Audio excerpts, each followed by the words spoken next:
உள்ளே ஆடிக்கொண்டிருக்கிறான் என் அப்பன் அம்பலவாணன், ஆடிய பாதன் அம்பலவாணன். அவனை நம்புங்க.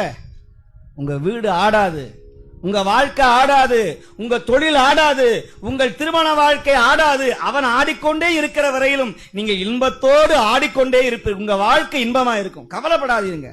சிவனடியாராக மாறுங்கள், திருநீறு பூசுங்கள், திருமுறையை படிங்க, திருவாசகத்தை கேளுங்கள், திருப்புகளை சொல்லுங்கள், அடியார்களுக்கு உதவி செய்யுங்க. இன்னைக்கு ஆயிரக்கணக்கான அடியார்கள் 3 நாளா திருவிழா. அந்த மடத்துல 3 நாள் மாணிக்க வாசகர் குரு பூஜை, சஷ்டி பெருவிழா, இன்னைக்கு ஆணி திருமஞ்சனம் பெருவிழா.